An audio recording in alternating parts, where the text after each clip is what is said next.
Alors, bienvenue à toutes et à tous à l'université de Mons. Nos meilleurs voeux au nom de l'université et du MUMONS. Alors, on commence cette année avec une conférence du cycle Technologie et Société. Et on a la chance d'accueillir notre collègue Bruno Humbeek, qui est psychologue de formation, qui travaille dans le service de sciences de la famille et qui s'intéresse à toutes ces questions d'influence ou pas des jeux vidéo sur les enfants, les ados, etc. Donc, une problématique vraiment du moment. Donc, merci beaucoup d'avoir accepté l'invitation et je te laisse la parole sans tarder. Voilà, merci. Voilà, bonjour à toutes et à tous. Alors, c'est vrai qu'on va parler des jeux vidéo et que généralement, quand on parle des jeux vidéo, c'est plutôt pour les diaboliser. C'est d'ailleurs une recherche qu'on a réalisée il y a quelques années d'ici, montrait très bien comment ça fonctionne au niveau des jeux vidéo. C'était un petit film qu'on avait tourné dans lequel on montrait deux parents qui, le dimanche après-midi, suggèrent à leur fils adolescent d'aller prendre un bol d'air avec eux. C'est une occupation de parents du dimanche après-midi, par exemple, aller visiter un magasin de meubles. Et c'était, en fait, ces deux parents demandent à leur fils adolescent « Est-ce que tu viens avec nous ?» Et l'adolescent répond « Non, je préfère jouer avec mes jeux vidéo, je préfère jouer à la PlayStation. » On montre cette vidéo à des parents. Tout de suite, ils ont tendance à diaboliser les jeux vidéo, ça casse la vie de famille, il n'y a plus que ça qui existe, etc., etc. On a un discours négatif qui se pose d'emblée sur les jeux vidéo. On a un autre petit film dans lequel les deux parents suggèrent le même bol d'air, la même idée de sortir en famille pour aller dans un magasin de meubles. Et là, l'adolescent répond « Non, je préfère lire Les Misérables de Victor Hugo ». Je vous assure que personne ne songe à diaboliser Victor Hugo. Parce que simplement, alors il faut savoir quand même que Victor Hugo, au moment où il était écrit, eh bien, on avait tendance à considérer qu'il fallait en préserver la jeunesse, ce qu'on appelait à l'époque non pas les adolescents mais les jeunes adultes, surtout ne pas les mettre dans des romans parce que ça va diluer leur imaginaire. C'est ce qu'on craignait à l'époque. Et les jeunes étaient amenés à lire, y compris des romans, y compris Victor Hugo, sous la couverture. Ce n'était pas une activité qui était valorisée. Mais actuellement, tout le monde connaît Victor Hugo, donc le parent connaît le contenu, et c'est plutôt quelque chose de valorisé que de passer un dimanche après-midi à lire cette littérature-là. La grosse difficulté, la diabolisation, vient essentiellement du fait que la plupart des parents ne connaissent pas le monde des jeux vidéo, ne connaissent pas d'ailleurs de manière générale les écrans. Moi, quand on me parle des écrans, je demande toujours, mais de quel écran me parlez-vous ? Comme si l'écran en lui-même était diabolisé. Il y a toute une littérature très très peu scientifique qui fonctionne avec un titre en tout cas qui n'est pas scientifique. La fabrique du crétin digital, les écrans diaboliques, tous ces livres qui se vendent très très bien. Le contenu est parfois plus nuancé, mais les gens se jettent dessus, ne le lisent pas nécessairement, mais disent la confirmation de ce qu'on perçoit, de ce qu'on pressent, c'est-à-dire cette tendance à avoir des modèles simplifiés. Quand on va vous dire, par exemple, on a mesuré le QI des gens qui jouaient aux jeux vidéo, et effectivement, il est moins important que celui de ceux qui ne jouent pas à des jeux vidéo, qui jouent moins souvent et moins régulièrement. Donc, voilà typiquement un discours peu scientifique et qui ne peut pas être crédibilisé d'un point de vue scientifique. On confond une corrélation avec une causalité.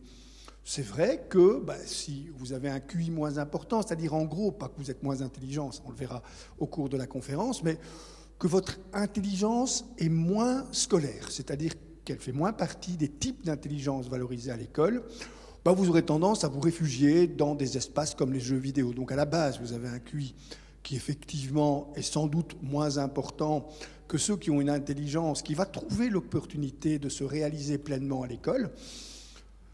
Par exemple, les surdoués qu'on voit se démultiplier actuellement. C'est moi, quand vous voulez du monde dans une conférence, vous allez dans le Brabant wallon, vous faites une conférence sur les surdoués. Vous allez remplir la salle. Vous faites la même conférence à Charleroi, vous serez à peu près tout seul. Simplement, vous avez dans le Brabant wallon des gens qui ont l'idée que le surdon, c'est quelque chose, que l'intelligence, c'est quelque chose d'héréditaire. Il est surdoué comme papa, comme on ne veut plus dire surdoué maintenant, on va parler plutôt d'enfants hyper compétents, ou surcompétents, ou on va parler d'enfants précoces, comme si le fait d'avoir des compétences précocement suffisait à affirmer que ces compétences étaient de meilleure qualité. La précocité ne valide absolument pas et ne laisse pas présager la qualité des apprentissages, mais il n'empêche que vous avez un tas de personnes qui vont vous dire « mon enfant, il est surdoué ». Et dans ce type de conférence, je vais toujours passer 10 minutes un peu inconfortables quand je vais devoir expliquer à ses parents qu'en réalité, leur enfant n'est pas surdoué. Moi, j'ai toujours jamais rencontré un vrai surdoué. J'ai rencontré beaucoup d'enfants qui avaient été surstimulés dans les intelligences valorisées à l'école, notamment l'intelligence conceptuelle et l'intelligence mathématique. Cela, effectivement, le cerveau fonctionne comme ça. Si je myélinise vos circuits cérébraux, c'est-à-dire si je les fais travailler très régulièrement, ils vont être plus rapides que si on ne les utilise pas. Et donc, le fait de l'avoir myélinisé ferait que vous allez apprendre de plus en plus vite, vous serez plus rapide, d'où l'idée de précocité des apprentissages. Si vous préparez efficacement vos enfants à rentrer à l'école maternelle, par exemple, vous tomberez bien à un moment ou l'autre sur une enseignante qui va vous dire « il ne serait pas surdoué ». Et puis comme vous allez éventuellement aller faire valider chez un psychologue qui va mesurer ça à l'aide d'un QI, le QI ne mesure pas l'intelligence, mais mesure l'adaptation scolaire, à partir de là, vous allez en déduire qu'effectivement, il est surdoué. Si vous prenez ce type d'enfant jouera peut-être moins aux jeux vidéo, puisque ses capacités cognitives vont trouver les moyens de s'étraîner dans le champ scolaire. Un autre pour lequel tout ça est un peu plus compliqué à mettre en mouvement, comme tous les enfants ont besoin d'utiliser leurs facultés cognitives, mais essentiellement celles qui ne les mettent pas en danger, ceux-là vont plus jouer aux jeux vidéo. Si vous faites les mesures de QI à un âge ultérieur, vous allez constater effectivement peut-être qu'ils ont un QI un peu inférieur, et puis vous sortirez un bouquin qui s'appelle la crétinisation par le digital, par exemple, en expliquant que les jeux vidéo ou les écrans rendent crétins ou diminuent les quotients intellectuels. C'est évidemment tout à fait faux. C'est évidemment quelque chose qui ne tient pas compte de la complexité de ce qu'est l'intelligence humaine, de la complexité aussi, de la multiplicité qui est sous-tendue par l'idée d'un écran. Donc, de nouveau, il faut vérifier ce qu'on fait d'un écran. Un média en soi n'est ni bon ni mauvais. C'est l'usage que vous allez en faire qui va le rendre éducatif ou pas. On en parlera ce soir. Par exemple, les jeux vidéo peuvent être utilisés à des fins pédagogiques. Ça fonctionne très très bien. Ils peuvent être utilisés à un moment donné pour stimuler des apprentissages qui d'ailleurs sont valorisés aussi dans le champ scolaire. Mais le tout, c'est de se pencher un petit peu sur cette partie des écrans que constituent les jeux vidéo. On va ne parler ce soir que de cette partie-là. On pourrait parler des séries, on pourrait parler des dessins animés, parce que tout ça est mélangé par les parents, les réseaux sociaux. On a l'impression effectivement que dès que vous êtes sur l'écran, c'est de toute façon un comportement problématique ou interpellant pour le parent. L'adolescent ou l'enfant fait plein de choses différentes sur son écran. C'est important de s'intéresser sur qu'est-ce qu'il est en train de mettre en mouvement, notamment par rapport aux jeux vidéo, dans lequel ce qu'on va craindre beaucoup, c'est exactement ce qui se passe comme ça se passait du temps de Victor Hugo, c'est que l'enfant ne se préoccupe pas suffisamment de la réalité, mais dilue son intelligence dans de l'imaginaire. C'est ce qu'on appelle de l'escapisme, c'est-à-dire il s'échappe de la réalité. Certains modèles théoriques, par exemple, certains modèles pédagogiques comme les pédagogies actives, style Montessori, vous diront l'imaginaire, c'est de la dilution de l'intelligence. Donc il n'est pas question, disait Montessori à l'époque, de raconter des histoires aux enfants. Il n'est pas question de faire fonctionner leur imagination. Ils doivent recevoir le réel et rien que le réel. Du coup, on fait des jeux qui vous confrontent au réel, mais il n'est pas question, si vous faites du Montessori, si vous adhérez à la méthode complète, de raconter des histoires aux enfants, de leur faire rêver, de leur faire penser à autre chose que le réel. Ça, il faut que les personnes qui actuellement sont terriblement attirées par ce type de pédagogie, on comprenne tous les fondements. Et pour ça, il faut aller lire Montessori dans le texte. Il ne faut pas se contenter de ce que vous en dit. Il faut aller lire effectivement les raccourcis qu'on peut faire parfois lorsque on vous explique que des choses sont dangereuses. Par exemple, les jeux vidéo, que l'imaginaire est dangereux pour l'enfant. Il faut déjà se dire que l'imaginaire, c'est quelque chose qui, déjà, a priori, doit être dissocié de l'irréel et du virtuel. S'il y a 3 mots, c'est qu'il y a 3 réalités différentes. Or, on mélange tout dans un même paquet. Il y a un seul mot que je n'utilise moi jamais, que je voudrais voir disparaître du langage, c'est le mot synonyme. Un synonyme, en réalité, ça n'existe pas. Vous n'avez pas deux mots qui existeraient, qui signifieraient exactement la même chose. Si vous avez trois mots, irréel, virtuel, imaginaire, et les jeux vidéo vont nous permettre de travailler avec ces trois notions-là, mais si vous avez trois mots, c'est que vous avez trois réalités différentes. Le virtuel, ce n'est pas du tout de l'irréel ou de l'imaginaire, c'est quelque chose qui va donner de la force au réel, simplement. Donc on va vous montrer le réel et on va lui donner une consistance particulière. Donc vous avez des jeux, Assassin's Creed par exemple est un jeu clairement virtuel. Fortnite est un jeu, on va en parler beaucoup parce qu'il fait terriblement peur aux parents pour une raison toute simple, c'est qu'on a reculé avec Fortnite le curseur. C'est-à-dire ce qui était proposé à des enfants de 12, 13, 14 ans est maintenant proposé, avec beaucoup de succès, à des enfants de 10 ans. Or, c'est un jeu qui va faire rentrer ces enfants, non pas dans l'imaginaire, mais dans le virtuel. L'imaginaire, c'est Mario Bros. Tout le monde sait que Mario Bros n'existe pas. Mario Bros est un personnage clairement imaginaire. On va voir que ces jeux sont tout aussi attirants, tout aussi attractifs, sans doute un peu moins addictifs que les jeux virtuels, parce que les jeux virtuels vont mettre en question votre identité. Avoir une identité virtuelle, c'est quelque chose de très tentant à notre époque, surtout pour l'adolescent pour lequel la pression identitaire est intense. Il aura tendance à souffler un peu. C'est pour ça que c'est parfois très bienfaisant et qu'on utilise aussi les jeux vidéo à des fins thérapeutiques quand votre identité est un peu insuffisante. On le fait tous. On fait des rêves éveillés, on rêve qu'on est quelqu'un d'autre.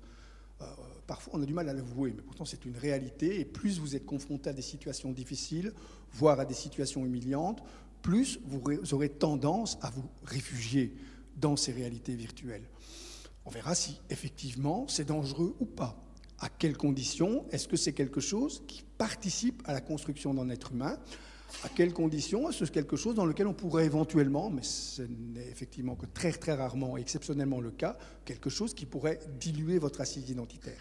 Mais ça, c'est clairement l'idée du virtuel, c'est-à-dire donner une puissance à une réalité de substitution. Et vous avez l'irréel, par exemple. Si vous jouez à Tetris, vous savez bien qu'il n'y a pas d'imaginaire là-dedans. Vous avez des petites briques qui vont se surexposer les unes aux autres et vous serez hors de la réalité. Et vous avez des gens qui jouent, on le voit beaucoup dans les métros par exemple, quand vous avez des plages stochastiques, c'est-à-dire en gros du cerveau disponible, non pas pour vous rendre là sur ce plan-là plus intelligent, mais plus réactif, et pour utiliser, un peu comme quand on fait du macramé ou comme on pêche, ou utiliser une activité qui ne demande pas une énergie cérébrale excessive. C'est effectivement des jeux qui vont vous amener à vous diluer dans cette forme d'irréel et jouer avec l'irréel. Irréel, imaginaire et virtuel. Ce sont trois types de jeux très différents qui vont effectivement, et c'est la première partie de l'exposé, qui vont effectivement mettre en jeu essentiellement des mécanismes identitaires, l'identité de chacun. L'autre mise en jeu à travers les jeux vidéo, c'est votre intelligence ou l'intelligence de nos enfants. Sans cerveau, vous ne pouvez pas jouer à un jeu vidéo. Donner un jeu vidéo à n'importe quel primate autre que l'être humain, il ne saura strictement rien en faire. Prétendre que celui qui joue aux jeux vidéo perd son temps et n'utilise pas son intelligence, on va le voir, c'est une hérésie. Juste pour savoir à qui j'ai affaire, est-ce qu'il y en a ici qui jouent de temps en temps à Call of Duty, par exemple? Il y en a un, deux, seulement, les autres, pas du tout. Alors, si vous jouez à Call of Duty, moi je prescris très souvent ce jeu, non pas aux enfants et aux adolescents, mais aux parents qui viennent me voir pour des soi-disant addictions. Ils viennent me voir pour un adolescent en crise, c'est très fréquent, et je sais quand je vais ouvrir la porte ce que je vais voir. C'est-à-dire un adolescent, lui, plutôt goguenard, qui se demande ce qu'il fout là, et deux parents qui, eux, sont clairement en crise. La crise de l'adolescent, c'est la crise de ceux qui se préoccupent de l'adolescent et qui veulent s'assurer de lui donner un avenir, alors que lui, il a une urgence, c'est de vivre dans le présent, parce que l'avenir est anxiogène, et donc il doit se réfugier, non pas dans l'instant, ça c'est le phénomène de l'enfance, mais dans le présent, c'est-à-dire dans quelque chose qui vous permet de ne pas surstimuler votre anxiété. Si vous êtes capable de vivre dans le présent, c'est une aptitude que l'être humain doit avoir pour ne pas s'inquiéter d'un avenir anticipé sur lequel on n'a qu'une très faible maîtrise. Et donc les adolescents disposent de cette aptitude à vivre dans un présent non problématisé, sont même capables de rien faire sans que ce soit un gros problème pour eux, de s'ennuyer sans que ce soit un souci, ils appellent ça le glandage, quelque chose qu'on a tout à fait perdu de vue, et qui reste une compétence de l'adolescent capable simplement de ne pas anticiper un avenir qui est trop anxiogène. Ce sont des techniques de résistance psychologique qui sont tout à fait intéressantes. Donc quand une famille vient et me dit mon adolescent est en crise, il rajoute souvent « s'intéresse pas à l'école ». Je prétends que c'est généralement, en tout cas en école secondaire, presque un indice de bonne santé mentale. L'école secondaire n'est pas faite pour stimuler l'intérêt, mais pour de rendre les intérêts possibles au-delà du fait qu'on va juste donner les moyens de faire un choix après d'études qui nous intéressent réellement. Mais il est tout à fait normal qu'un adolescent s'intéresse plus au domaine qu'il a choisi lui-même d'explorer. On m'amène parfois des personnes qui sont en trouble de la mémoire parce qu'ils n'arrivent pas à imprimer des cours, ils n'arrivent pas à retenir. Quand je leur demande de me réciter toutes les planètes de Star Wars et d'y associer tous les personnages, ils sont tout à fait en mesure de le faire. Donc leur mémoire fonctionne généralement très très bien, mais pour les domaines, comme chacun d'entre nous, qu'ils ont choisis. Même chose pour les apprentissages. Ça veut dire qu'on a généralement, et on verra comment on peut travailler avec un adolescent pour ne pas mettre en péril son avenir. Je ne suis pas en train de vous dire on va laisser tout faire, mais on négocie avec un niveau d'exigence qui est très précis. C'est pas arrête de jouer à tes jeux vidéo, travaille plutôt pour l'école. C'est qu'est-ce qu'on attend clairement de toi au niveau de l'école, avec un chiffre qui est donné d'ailleurs, plutôt qu'une appréciation globale. En dessous de ce chiffre, on discute des écrans. Au-dessus de ce chiffre, tu fais ce que tu veux. Tu fais ce que tu veux et tu autorégules. Vous allez voir que c'est beaucoup plus efficace pour que l'adolescent gère son rapport aux écrans. Mais pour ça, il faut évidemment ne pas l'avoir diabolisé a priori et créer une tension éducative massive autour des jeux vidéo.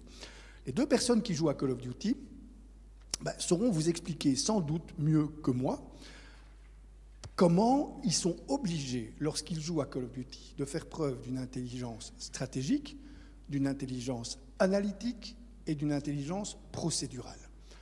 Alors vous allez me dire tout ça pour Call of Duty, oui. Si vous ne faites pas tout ça, vous allez faire ce que je constate quand je prescris Call of Duty à des parents. Ils reviennent à la séance suivante.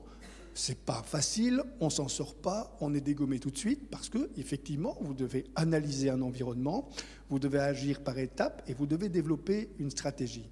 L'intelligence stratégique, procédurale et analytique, ce sont les trois types d'intelligence qui sont le plus demandés dans le monde de l'entreprise. Si sur un CV, vous notez « Je dispose d'une intelligence procédurale, analytique et stratégique dont votre entreprise pourra avoir grandement besoin », ça a plus de gueule que je joue à Call of Duty, et pourtant, c'est la même chose. On est clairement dans des stimulations de mécanismes d'intelligence. On verra que Fortnite, par exemple, un enfant qui joue à Fortnite, parce que là, on ne parle pas d'adolescent, mais d'enfant, n'est pas un enfant qui n'utilise pas son cerveau, c'est un enfant qui stimule son intelligence collective. Vous allez devoir vous harmoniser votre action avec plein d'autres personnes. C'est un jeu qu'on appelle PE, c'est-à-dire personnel contre un environnement, et c'est même un jeu très intéressant parce que c'est PP, c'est-à-dire vous jouez à plusieurs contre un environnement. Et vous allez devoir, ce qui est quand même pas si mal, sauver le monde. Le monde est en danger, et on va vous dire, on va raconter une histoire qui va vous permettre de sauver ce monde. Intelligence collective, si vous ne faites pas preuve d'intelligence collective, vous n'en sortirez pas dans Fortnite. Et deuxième intelligence, aussi une intelligence grandement mise en péril dans nos sociétés, l'intelligence topographique. Vous savez que notre génération a une intelligence topographique moindre que les générations précédentes à cause, par exemple, des GPS. On ne cherche plus à s'orienter, on se laisse guider par un appareil. Si vous allez voir des petits Touaregs, par exemple, ils ont une intelligence topographique hors norme. L'intelligence va toujours se développer en fonction des besoins que vous aurez de l'activer. Si on vous dit que vous habitez dans un désert et que vous allez devoir vous apprendre très très tôt à vous orienter parce que c'est un principe vital, vous aurez une forme d'intelligence topographique qui va très très vite se myéléniser, donc s'activer. Cette intelligence est mise en péril et on voit les enfants le mettre en jeu, parce que si vous jouez à Fortnite, vous allez voir, vous aurez tout un environnement à décoder, vous allez devoir vous repérer dans cet environnement, Et vous allez donc myéléniser des circuits cérébraux. Ne pensez pas que quand on fait de l'imagerie cérébrale avec un enfant qui joue à Fortnite, on a un électroencéphalogramme plat. Hein. Au contraire, on a énormément d'activités et la myélinisation se fait sur des circuits qui sont peu sollicités dans le monde scolaire. C'est pour ça que les parents, parfois, sont déroutés en se disant « il ne fait rien ». Non, il agit, et il agit pour stimuler des niches cognitives qui ne sont pas soumises à pression, puisque, effectivement, l'intelligence conceptuelle, l'intelligence mathématique, dans nos sociétés, puisqu'on a terriblement peur que nos enfants échouent à l'école, on met une pression dessus. Et vous avez énormément d'enfants qui vont dire cette pression, je ne supporte pas, qui vont parfois aller jusqu'à la phobie scolaire, hein, peur effective d'échouer, peur affective de décevoir les gens qui m'entourent et qui m'aiment. Et donc vous aurez une pression excessive qui fait que ces enfants vont se réfugier dans des niches cognitives de développement cognitif alternatif.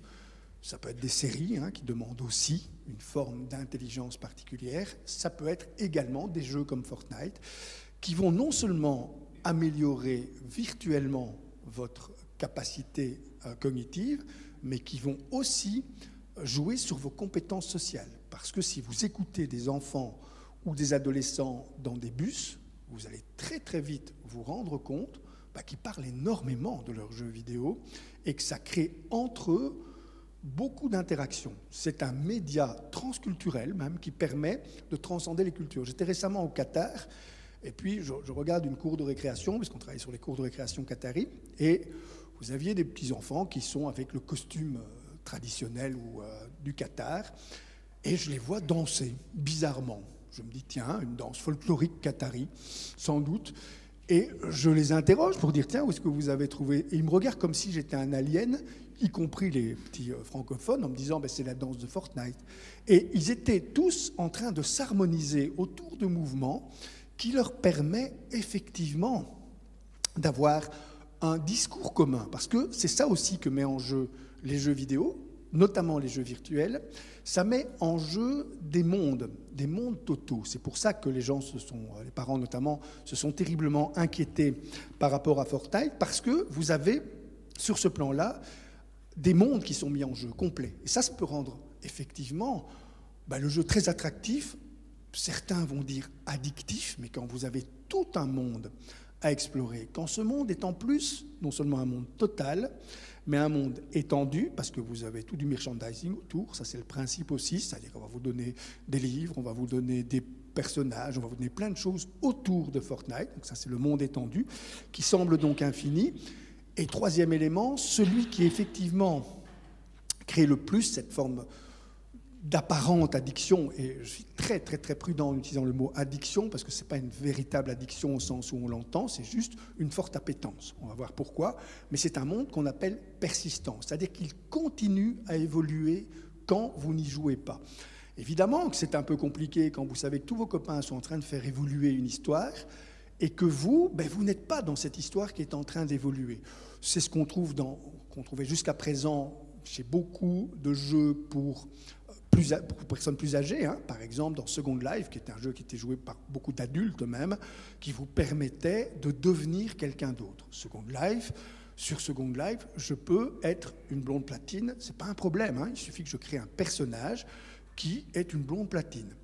Plus je vais jouer, plus ce personnage va devenir consistant, c'est-à-dire qu'il va avoir une réalité qui progressivement va gagner en autonomie. Il va lui arriver plein de choses, elle va apprendre de tout ce qui lui arrive, c'est un peu comme nous dans le monde réel, elle va apprendre de ce qui lui arrive, et tout ça va en faire un personnage très riche sur le plan psychologique, parce qu'il aura vécu beaucoup de choses. Vous pouvez vous reproduire sur Second Life, qui est un jeu qui maintenant est interdit. Vous ne pourriez plus jouer à Second Life actuellement. Il est interdit dans nos systèmes sociaux.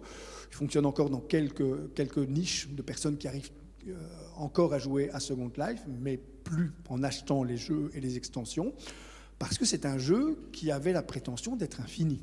En gros, vous pouvez très bien sur Fortnite, moi qui suis un homme, devenir une femme, devenir une blonde platine, et en plus avoir un enfant que je vais voir grandir. Donc vous imaginez jusqu'où ça peut aller.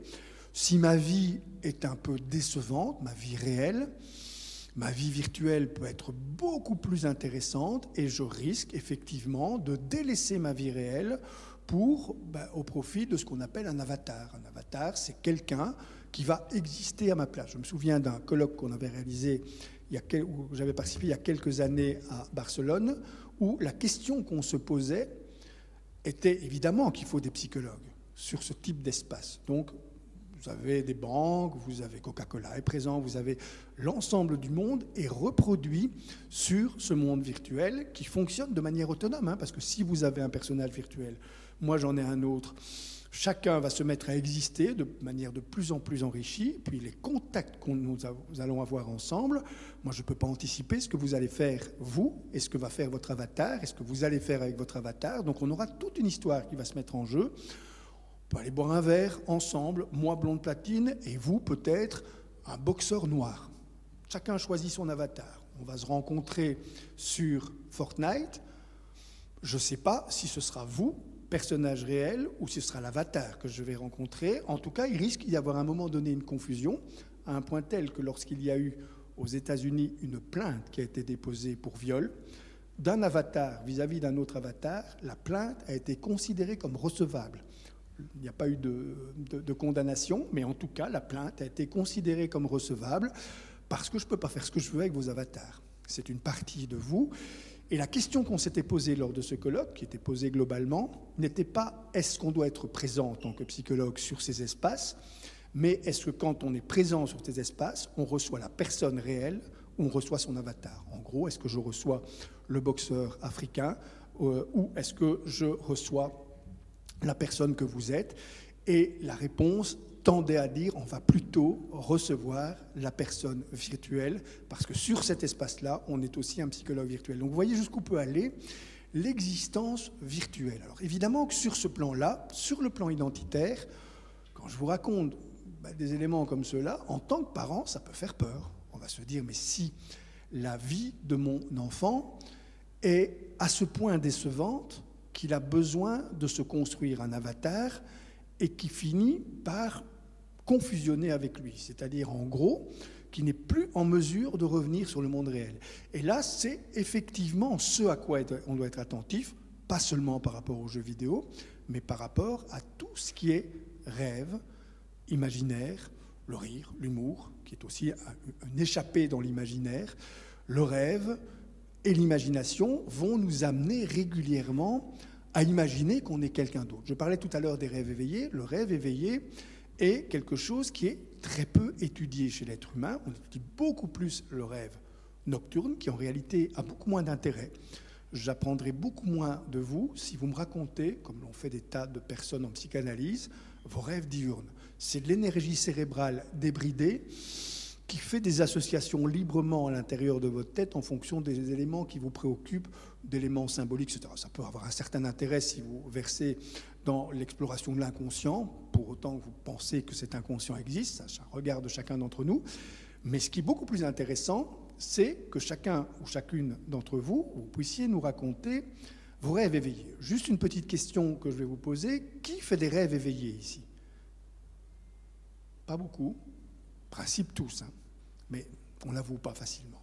On n'avoue pas, et je me souviens, après le 11 septembre, dans le New York Times, il y avait un article magnifique qui expliquait 90% des Américains avouent faire des rêves éveillés. Le mot intéressant, c'était le mot « avoue ». Pourquoi doit-on avouer qu'on fait des rêves éveillés? C'est une réalité de l'être humain. Il a cette faculté merveilleuse qu'on appelle l'imaginaire qui lui permet de compenser les insuffisances du réel. Pas de tordre le cou au réel, mais de compenser les insuffisances du réel. Alors pour vous expliquer comment fonctionne un rêve éveillé, vous expliquez, moi, un de mes rêves éveillés. Moi, j'ai toujours rêvé d'être un grand joueur de foot.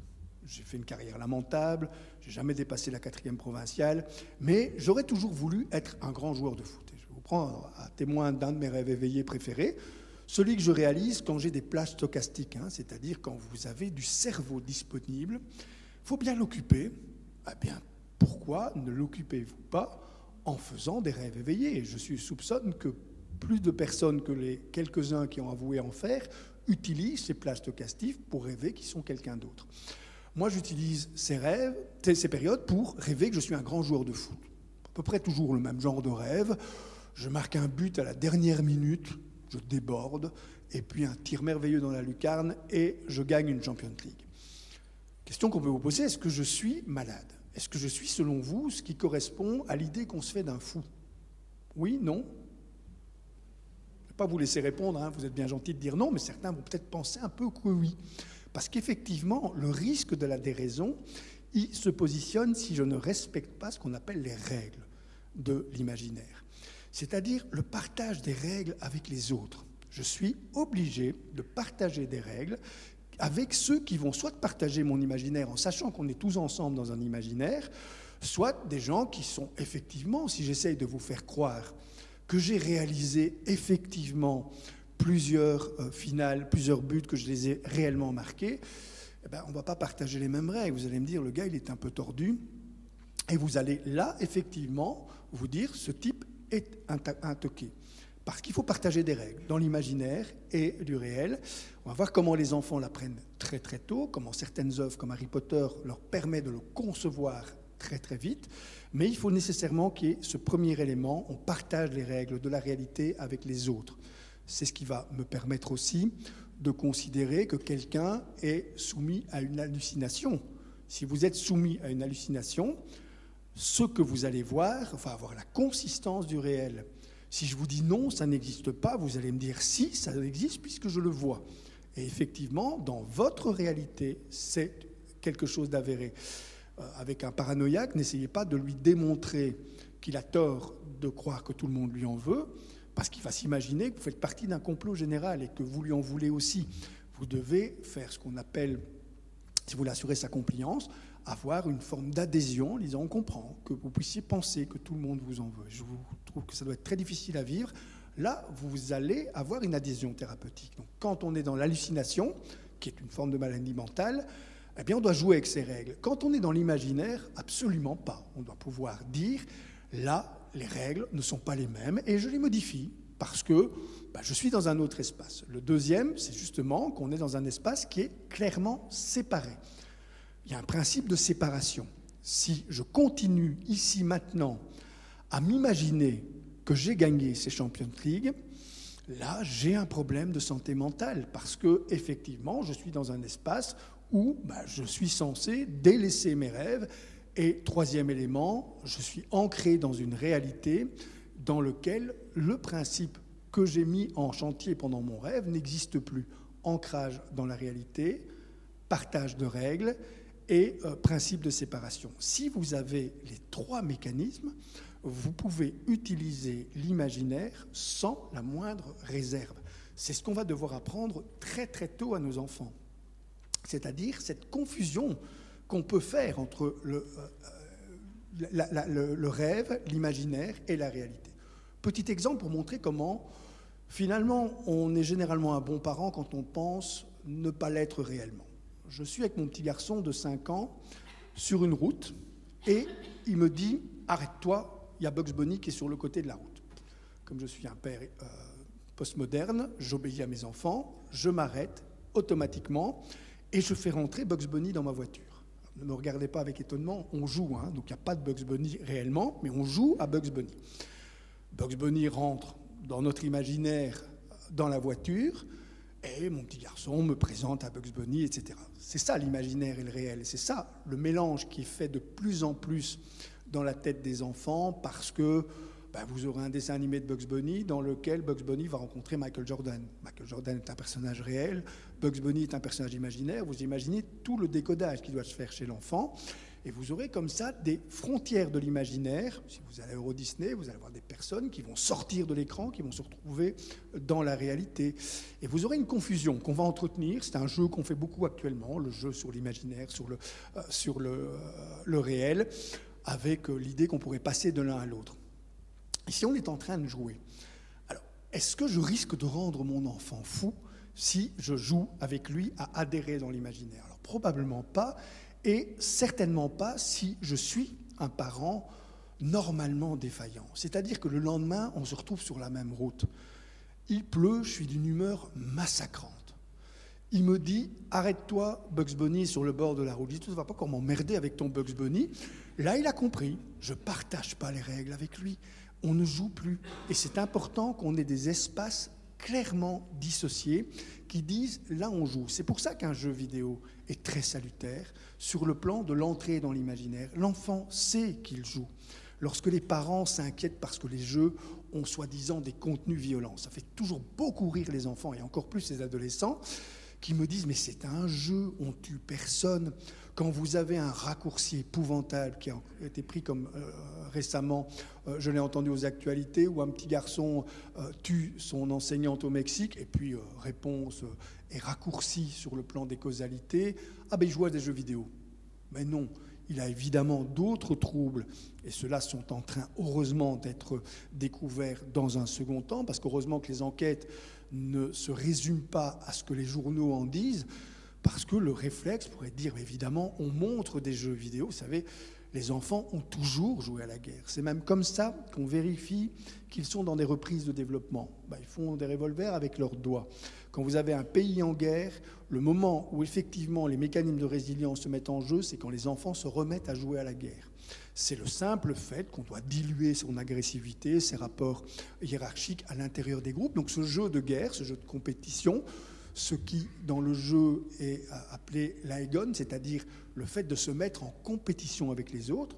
On a beaucoup travaillé dans mon service sur la régulation des cours de récréation pour justement éviter que les conflits s'y démultiplient. Eh bien, il diminue très fort, simplement parce qu'il se déplace, il se réalise dans le cadre du football, par exemple, dans le cadre d'un sport ou dans le cadre de jeux compétitifs. Mais jamais vous n'arriverez à pacifier une cour de récréation si vous enlevez tout système qui permet de mettre en jeu cette compétition. Donc des jeux de guerre, des jeux qui permettent simplement de se positionner. Les enfants le savent, qu'on est dans un espace dans lequel on décide qu'on va se mettre à jouer, qu'on va partager des règles ensemble. Et c'est pour ça qu'Harry Potter a eu tant de succès. Et c'est pour ça aussi qu'il est salutaire pour nos enfants. Il explique merveilleusement bien comment on passe d'un monde réel à un monde imaginaire. Harry Potter, désolé pour ceux qui y croient, c'est pas un vrai sorcier. Il n'existe pas en réalité. Alors évidemment, vous savez que même Rowling, comme Spielberg par exemple, quand vous lui dites quelque chose comme ça, elle vous regarde comme si vous prononciez une hérésie. Elle vous dit, mais non, il existe, il a une consistance tellement importante. Et Spielberg a le même rapport avec E.T. Il n'arrive pas à concevoir que ces personnages n'existent pas. Il leur a donné une telle consistance que pour eux, ils existent. Et c'est vrai que certains grands fans d'Harry Potter, quand j'utilise l'exemple d'Harry Potter pour dire, vous savez, Harry Potter, c'est probablement un sorcier qui se fait des illusions, mais en réalité, il n'est pas sorcier, il rêve qu'il est sorcier. Ils vous regardent et vous faites quasiment un crime de lèse-majesté parce que pour eux, il y a une adhésion à cet imaginaire-là. Et si vous voulez effectivement apprécier des films comme Harry Potter, comme les fantasy, etc., vous devez avoir un pacte d'adhésion avec cet univers-là. C'est le même mécanisme que dans les jeux vidéo. Pendant que vous jouez, vous devez être complètement impliqué. C'est pour ça d'ailleurs que c'est des spectacles qu'on regarde très très peu à la télévision. La télévision, c'est un spectacle expliquant. L'écran est là et sort. Et ne vous englobe pas. Si vous allez au cinéma, vous êtes impliqué dans ce que vous voyez parce que l'image vient derrière vous, le son aussi.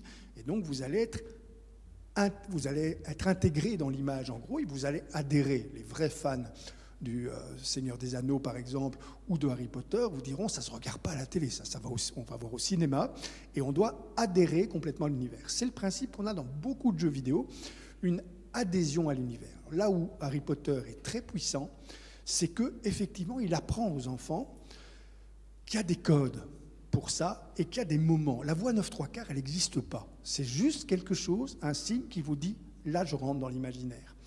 Les autobus qui volent, ça n'existe pas, ils le savent. Mais là, on va rentrer dans l'imaginaire. Et ce qu'il y a de tout à fait particulier à Harry Potter, c'est que les codes sont inversés. Si vous regardez ce que Rowling a fait, le monde réel d'Harry Potter, il est décrit de manière complètement fantaisiste. Les Dursley, il n'y a personne qui y croit. Par contre, le monde irréel d'Harry Potter, c'est-à-dire ce à quoi il rêve qu'il est un sorcier, eh bien, là, est décrit avec la consistance du réel. On a vraiment l'impression, les descriptions sont très très longues, et on a l'impression, c'est ce que Lovecraft faisait avant, tous les auteurs brillants de science-fiction, vont passer énormément de temps à décrire dans le moindre détail les monstres, par exemple, qu'ils mettaient en scène. Si vous lisez Lovecraft, il est actuellement l'objet quasiment d'un culte pour les personnes qui aiment la science-fiction, parce qu'il a montré par quel code on devait passer, c'est-à-dire décrire tellement que votre cerveau, en lisant la description, finit par avoir une image très précise de ce qu'il est en mesure de se représenter. On ne vous dit pas tout à coup il a vu un monstre. On vous dit tout à coup il a vu un personnage qu'on va vous décrire maintenant. Et on va vous le décrire sur parfois 10, 15, 20 pages. Ce sont des trucs que les auteurs de fantasy et de science-fiction connaissent très très bien. Poudlard est superbement décrit, au point que tout le monde y croit. C'est d'ailleurs la reproduction d'écoles qui existent, et vous avez un sentiment de réalité dans le monde onirique. Alors, le transfert de code, le monde onirique d'Harry Potter décrit de manière très réaliste, le monde réel d'Harry Potter décrit de manière tout à fait onirique, donne un sentiment de magie. Et vous avez les mécanismes dont je vous ai parlé, ancrage dans le réel. Le réel, il ne changera pas. Vous pouvez rêver tant que vous voulez, vous pouvez utiliser l'humour tant que vous voulez. Votre réalité continuera à être ce qu'elle est.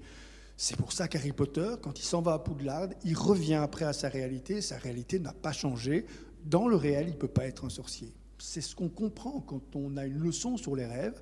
Vous pouvez rêver tant que vous voulez, vous pouvez faire tous les rêves éveillés que vous voulez. Vous n'arriverez pas à transformer votre réalité. L'ancrage dans le réel, c'est ça. Le principe de séparation, c'est celui que vous montre la voie 9/3. Ce qui existe dans un univers n'existe pas dans l'autre. Et le partage des règles, eh bien, c'est le fait que quand vous êtes à Poudlard, vous partagez cet univers avec d'autres. Il y a d'ailleurs le jeu d'échecs d'Harry Potter le montre très très bien. On joue aux échecs à l'intérieur d'un espace imaginaire, donc vous mettez du jeu à l'intérieur de l'imagination, et ce jeu d'échecs devient un jeu réel. Donc vous imaginez la gymnastique cérébrale que l'enfant ou l'adolescent doit faire quand il voit ce type de mise en scène, qui évidemment est très salutaire pour des enfants qui vont devoir être des experts dans la distinction entre l'irréel, l'imaginaire et le virtuel. Ce sont les adultes qui n'en sortent pas. Les enfants, moi j'en parle très souvent quand on travaille directement avec des enfants ou des adolescents, ils font la différence très très vite. D'ailleurs, ce qu'ils me disent très souvent, quand on fait des animations sur les dangers des ordinateurs, des jeux vidéo, etc., c'est, s'il vous plaît, allez expliquer ça aux adultes. C'est nos parents qui ne comprennent pas. Nous, tout ce que vous dites, on le sait, parce que tout ça, ils le maîtrisent. Très très tôt, nos enfants sont amenés à naviguer dans ces différentes perspectives, et notamment dans ces idées qu'on a droit à des identités virtuelles. On les a consommés à notre âge aussi, ils sont en train de revenir en force d'ailleurs, avec l'univers des super-héros, qui sont d'ailleurs aussi très souvent mis en scène dans les jeux vidéo. Le super-héros, c'est un personnage que vous voyez apparaître dès qu'il y a des tremblements sur le plan d'une société et de l'identité des personnes qui vont la constituer. Juste après la Deuxième Guerre mondiale, vous avez vu apparaître Superman. Et donc on a besoin, dans les périodes troubles, dans les périodes où on est bousculé sur le plan identitaire, d'imaginer des personnages qui ont une identité qui sursoit à l'identité réelle, qui est généralement une identité un peu mièvre. Personne qui permet le mieux, le super-héros qui permet le mieux de le comprendre, c'est Zorro. Vous connaissez tous Zorro. Alors Zorro, en réalité, c'est Don Diego. Don Diego, petit homme un peu fadasse, qui grandit dans l'ombre de son père, qui ne s'est jamais tapé une fille, qui est tout ce qu'on redoute d'être quand on est un garçon et qu'on doit grandir. Il met un petit masque. Et honnêtement, il n'y a vraiment que lui, pour ne pas se reconnaître, juste un tout petit masque, et il est transformé en un personnage surpuissant, qui devient effectivement quelqu'un capable de séduire tout en gardant son masque, qui est capable de dominer tout un univers. C'est ça le super-héros, c'est ce qu'on rêve d'être, et quand on en met des super-héros, ce sont des rêves éveillés, clés sur porte, c'est pour ça que vous en avez énormément, que les Avengers par exemple, qui portent toujours d'ailleurs des idéaux de justice. C'est ça le principe d'avoir des justiciers mondiaux, que vous allez les retrouver dans Fortnite, où là, vous allez simplement avoir une épopée peut-être même un peu plus intéressante, parce qu'elle ne va pas vous être imposée. Vous allez la construire et vous allez avoir l'opportunité de devenir le héros de votre propre vie. C'est pas rien de devenir un héros, et c'est une nécessité vitale pour quasiment chacun d'entre nous. C'est ça d'ailleurs une des grosses difficultés qu'on a dans nos sociétés, c'est qu'une identité non héroïque est vécue comme une identité plate, sans aspérité, et peut-être un peu morne. Donc on a besoin d'autre chose. Alors pour les adultes que nous sommes, c'est tout à fait vivable de ne pas être des héros. On essaye d'être des petits héros au quotidien et on se contente de ça. Pour l'adolescent, qui a une pression identitaire intense, parce qu'il faut savoir que la pression identitaire n'a jamais été aussi forte que celle qui pèse actuellement sur l'adolescent, qui, dans une société de déclassement, parce que notre société est une société de déclassement, qu'on le veuille ou non, nos enfants ont 8 chances sur 10 d'avoir un poste inférieur au nôtre. Ce n'est pas la faute des enfants, ce n'est pas la nôtre non plus, c'est simplement parce que la société évolue de cette manière-là pour le moment, et d'ailleurs s'ils veulent le même poste que nous, ils devront faire 5 années d'études en plus. Donc on doit anticiper effectivement des tremblements sur le plan de la hiérarchie sociale, et on doit anticiper au moment de l'adolescence, on vous demande de devenir l'acteur, le scénariste d'un film que vous devez d'ailleurs souvent écrire beaucoup trop rapidement, parce que les parents vous regardent en disant « il faut que tu deviennes quelqu'un, mon garçon. Qu'est-ce qu'on va faire de lui? Qu'est-ce que tu vas devenir ?» Alors on va vous presser à choisir des études. C'est ça la crise de l'adolescence. C'est pour ça que c'est celle de ceux qui s'en préoccupent, c'est pas celle de l'adolescence. Lui, il freine des 4 fers pour pas devoir avancer. Les adultes veulent anticiper un avenir dans lequel l'identité va s'installer avec suffisamment de consistance. Avec évidemment quelque chose qui est terriblement anxiogène, d'où ce refuge dans des réalités alternatives que vont proposer les jeux vidéo. Parce que si je vous demande d'agir pour devenir très rapidement un héros, c'est-à-dire quelqu'un dont tout le monde parle, comment vous allez faire? Essayez un petit peu de devenir un héros. Allez, je vous laisse 15 jours, pas plus. Qu'est-ce que vous allez faire? C'est ce que l'adolescent se pose comme question. Vous aurez en réalité le choix entre 2 options. Première option, très longue, construire une histoire, mais une histoire tellement significative qu'elle deviendrait ce qu'on appelle une épopée. C'est une des manières de devenir un héros, c'est l'histoire, le récit qui se poursuit dans la longueur. C'est pour ça que les jeux vidéo racontent des histoires et que vous avez un schéma narratif qui s'installe dans lequel vous racontez l'histoire du personnage virtuel que vous allez mettre en scène. C'est Fortnite, c'est Assassin's Creed, c'est plein d'autres choses. Vous êtes en train de vivre par procuration l'histoire de quelqu'un dans ce qu'on appelle une épopée. L'autre alternative, sans doute plus rapide, un peu plus risquée aussi évidemment, c'est le geste. C'est-à-dire vous pouvez devenir un héros par un geste qui vous transforme en héros. C'est assez simple à comprendre, notamment dans une société qui permet même au mauvais geste de vous faire acquérir un statut de héros. On va prendre, pour le comprendre, 3 footballeurs et comprendre comment, avec un mauvais geste, ils vont devenir, et ce sont les modèles qu'on propose évidemment à l'adolescent, ils vont devenir des véritables héros. Prenez le coup de boule de Zidane. Tout le monde connaît. Le coup de boule de Zidane en fait un héros absolu. Alors, on n'est jamais que le héros des siens. Si vous allez à Marseille, on vous dira Zidane, c'est un dieu absolu, ne le critiquez pas s'il vous plaît. Allez en Italie, on va vous dire non, c'est pas un dieu parce qu'on n'est jamais que le héros des siens. Mais pourquoi est-ce un dieu alors que quand même il fait perdre la France? Il se fait exclure dans son tout dernier match et on est dans un schéma dans lequel tout simplement, il devient un héros beaucoup plus que s'il avait marqué 3 buts lors de cette finale. Si vous marquez 3 buts lors d'une finale, vous êtes juste un très grand joueur de football, mais vous n'êtes pas un héros. Pour être un héros, il faut mettre en place un geste qui montre, par exemple, comme dans le cas de Zidane, que l'honneur vaut mieux que la victoire. C'est Hector et Achille, c'est la même chose. Hector montre que l'honneur vaut plus que la victoire, c'est lui le véritable héros, même s'il est battu. Zidane, c'est la même chose. Dans une arène, le jour de sa sortie, il va effectivement vous dire « il a traité ma sœur de fille de pute », c'est comme ça que ça s'est passé, en réalité, et les Marseillais vous dire « traiter la famille, c'est inadmissible ». Et donc l'honneur vaut plus que la victoire. Il devait sortir avec la tête haute. C'est comme ça qu'il est devenu un héros, en sortant d'une humiliation. c'est-à-dire un risque d'humiliation. S'il avait juste accepté que Materazzi traite sa sœur, il avait continué à jouer, il aurait peut-être fait gagner la France, pourquoi pas? Eh bien, on n'aurait pas oublié, mais on aurait juste considéré que Zidane, c'était quand même un grand joueur de foot. Ici, parce qu'il sort de l'humiliation par le haut, c'est un grand joueur de football. Et en plus, deuxième geste, ça beaucoup de personnes l'ont oublié, Zidane avait laissé tomber l'équipe de France. Il ne voulait plus jouer, mais, dit-il, mon frère est venu me parler et m'a dit « Tu dois jouer, Zinedine, avec la France et revenir ». Et son frère était mort 5 ans avant. Donc on est dans quelque chose qui est de l'ordre du spirituel avancé. Les Français en parlent très peu, mais pourtant c'est dans la réalité de ce qui avait été anticipé, c'est-à-dire une dimension sacrée. Dimension sacrée et humiliation. On va voir que c'est les deux composantes qui permettent à quelqu'un, par un mauvais geste, de devenir un héros. Vous avez un autre mauvais geste qui va le montrer, c'est Maradona. Il met un but de la main contre les Anglais en demi-finale de la Coupe du Monde. Regardez ce geste, en fait un héros. Thierry Henry, lui, fait une faute de main, élimine les Irlandais. Et lui, c'est un 0.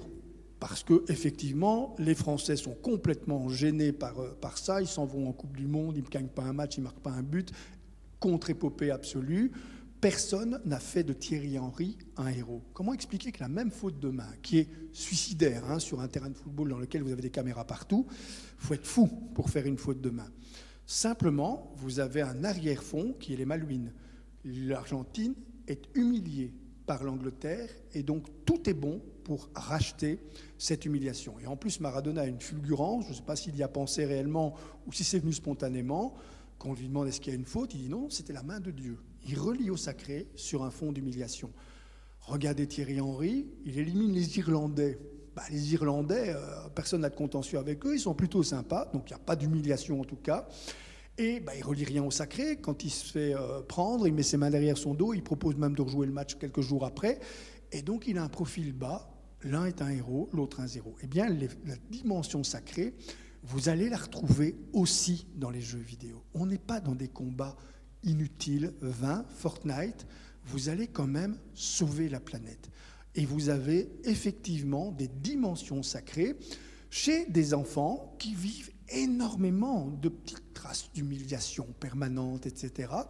Parce que l'école, c'est aussi une source de multiples petites humiliations. Vous avez des mauvais résultats scolaires, vous allez vous réfugier dans ces identités virtuelles de manière temporaire et transitoire, et ça va vous permettre de retrouver une force identitaire pour continuer à vous développer. C'est pour ça que c'est salutaire. Sur ce plan-là, ça vous permet soit de vous lancer dans une épopée, alors ça prend beaucoup de temps, soit d'avoir quelques gestes. C'est ce qu'on voit dans certains jeux qui vont effectivement vous amener par exemple à combattre des boss, des trucs énormes. Et vous, petits personnages, vous allez devoir apprendre à faire tomber des gens beaucoup plus gros que vous. C'est David et Goliath, mais rejoués en permanence. Vous avez donc des petits statuts de héros virtuels qui vont comme ça, constamment, vous mettre en mouvement et vous permettre sur le plan identitaire de vous maintenir à flot. C'est pour ça que les adolescents, dans une période où il y a beaucoup de pression identitaire, ont besoin de ces espaces imaginaires pour se reconstruire. Aucun problème, ils n'adhèrent pas complètement à ce personnage. Personne n'est assez fou pour dire « je vis complètement dans cette réalité ». Mais tout le monde a besoin de la partager, d'être quelqu'un dans ces espaces virtuels, et on va le faire d'autant plus que les exigences du réel sont telles qu'elles ne nous confrontent pas à effectivement une identité qui s'installe de manière suffisamment consistante aux yeux des autres, c'est-à-dire qu'en gros, vous avez beaucoup de mal à installer un statut possible de héros. C'est très bien de le faire sur le plan virtuel parce qu'on n'a pas comme destin de devenir chacun d'entre nous, et nos enfants n'ont pas ce destin-là non plus, des héros. Si vous supprimez tout ça, l'héroïsme, il va être recherché de manière parfois très maladroite. Ils sont déjà tous ces adolescents ou ces jeunes adultes humiliés qui se réfugient dans des djihad, par exemple, des épopées à long terme, ou dans des mauvais gestes dans lesquels il y a un fond d'humiliation et dans lequel il y a un lien qui est fait très clairement avec le sacré. Et vous avez des mécanismes, effectivement, qui vont amener un certain nombre d'individus sans doute plus fragiles à utiliser l'espace réel pour tenter d'y devenir des héros par soit un mauvais geste, soit une épopée, effectivement, souvent tragique. Et donc le principe d'amener la personne à se raconter, à se mettre dans des histoires, dans ces espaces virtuels. Donc de nouveau, ce n'est pas les espaces imaginaires, c'est les espaces virtuels qui vont vous amener à exister. Alors, vous allez me dire, mais comment est-ce qu'on fait alors pour contrôler tout ça? Parce que je veux bien qu'il joue à Assassin's Creed, je veux bien qu'il joue dans les espaces, mais il y a quand même l'école, il y a quand même la réalité. Et une des grosses craintes des parents, c'est terriblement chronophage. Et c'est vrai que ces jeux sont chronophages. Hein. Les quelques personnes qui jouent à Call of Duty savent que l'appétence va effectivement être très forte quand on voit les circuits qui sont alimentés. Ce sont des circuits cérébraux qui sont des circuits très très anciens. Il faut savoir que par exemple, quand on oppose la lecture aux jeux vidéo, ça n'a aucun sens.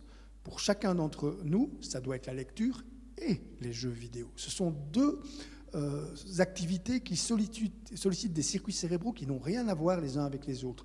La lecture, si vous regardez l'imagerie cérébrale, elle va montrer que ce qui est activé, c'est essentiellement les circuits cérébraux qui permettent de reconnaître, par exemple, des visages, qui permettent de recomposer une histoire. Regardez, quand vous lisez un livre, vous avez toujours, et nous avons toujours, à peu près les mêmes manières d'entrer dans le récit. On lit au début un roman, un bouquin, on ne comprend pas grand-chose dans les 4-5 premières pages, et puis vous avez ce que les écrivains appellent la jubilation de la 8e page. Au moment, ah oui, je commence à comprendre où il veut en venir, c'est ces mécanismes cérébraux qui créent une jubilation clairement cognitive, c'est-à-dire celle d'une enquête qui se met en place en gros quand le roman devient intelligible. C'est pour ça qu'on doit toujours s'accrocher et qu'on doit expliquer aux enfants, accroche-toi au moins quelques pages et tu verras que le plaisir va venir. Plus vous êtes un lecteur, plus vous éprouverez du plaisir à lire parce que vous allez anticiper que les quelques premières pages ne procurent pas un plaisir intense, mais souvent un effort cognitif désordonné, en gros.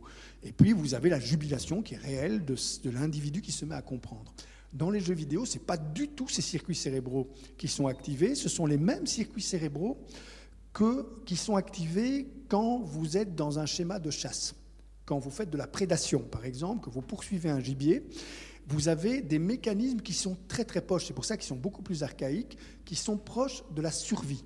Ce sont les mêmes mécanismes. Vous développez de l'hypervigilance, c'est pour ça que si vous regardez un jeu vidéo, vous allez regarder partout. Vous avez des jeux, par exemple des jeux de tir, dans lesquels on va jouer très très fort sur cette hypervigilance. Alors, le côté tout à fait agréable, c'est que vous n'allez pas mourir pour de vrai, mais vous allez vous mettre en danger de l'être. Donc vos circuits cérébraux vont s'activer comme si vous étiez en danger.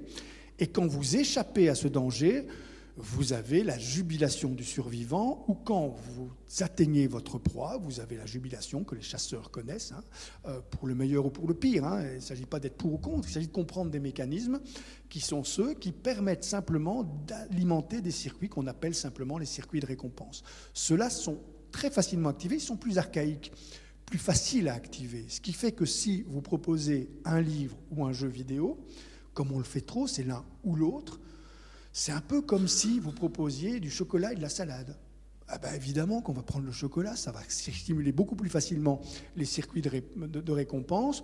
Pour se lancer vers la salade, il faut se dire c'est bon pour la santé, je ne vais pas prendre de poids, etc. Vous devez avoir tout un traitement cognitif pour pouvoir prendre du plaisir à manger la salade. Et si vous avez réussi à vous persuader au bout d'un certain entraînement que finalement la salade c'est meilleur que le chocolat, vous allez vivre de manière plus confortable, mais en fait vous aurez un petit peu triché avec vos circuits de récompense en ayant mis en place un tas de systèmes qui vous permettent de vous persuader.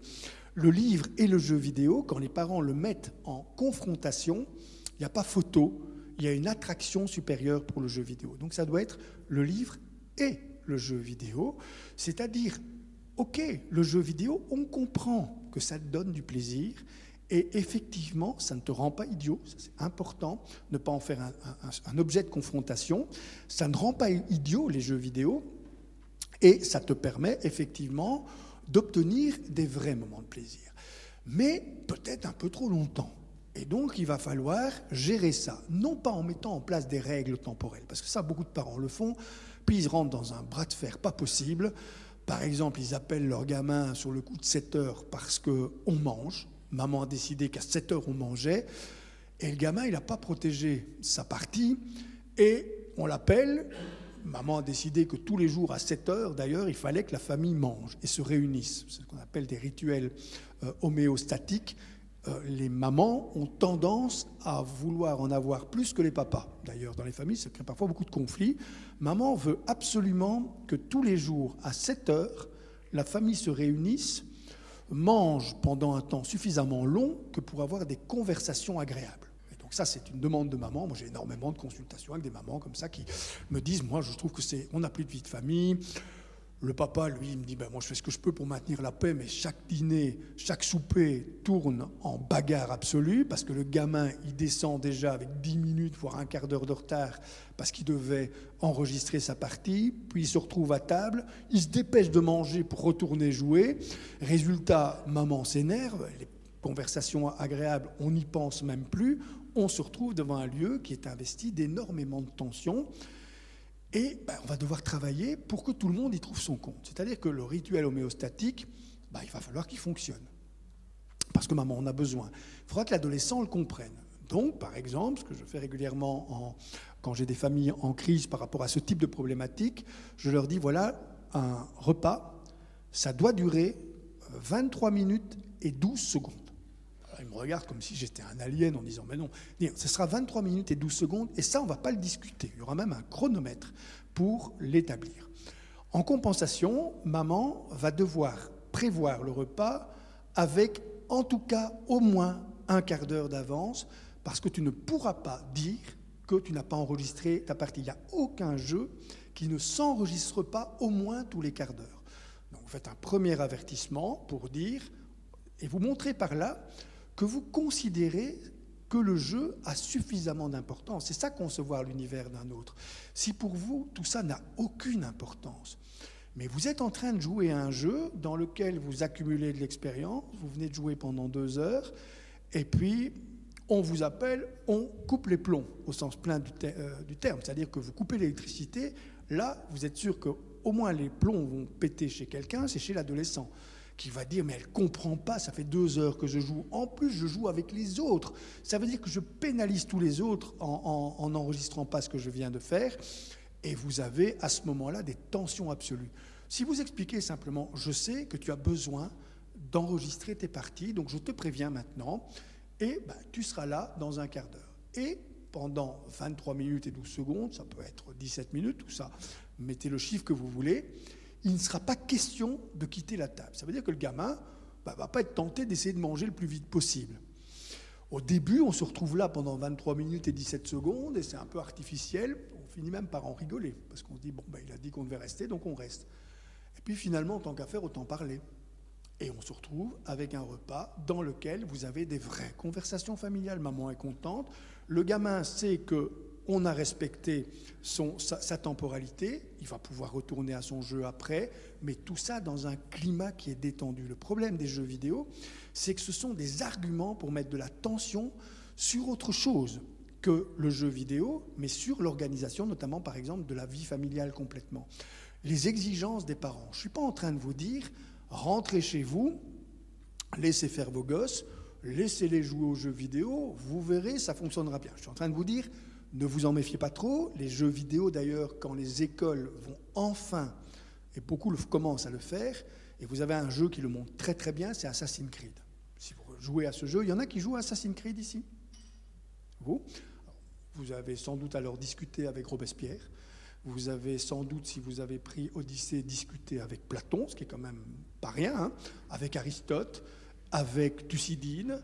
Vous avez exploré Sparte, vous connaissez Léonidas, certains, la guerre des Thermopyles n'a aucun secret pour vous, et donc vous avez, et maintenant, effectivement, quand on voit apparaître ce bouquin que je conseille à tout le monde, adulte comme enfant, comme adolescent, c'est 3500 ans d'histoire, c'est-à-dire un livre qui est fait exclusivement sur Assassin's Creed, et qui vous permet d'explorer l'histoire de France, l'histoire de l'Angleterre, l'histoire des flibustiers, donc le XVIIe siècle, l'histoire de la Grèce antique, l'histoire de l'Égypte, avec une consistance historique qui est validée par le magazine Historia.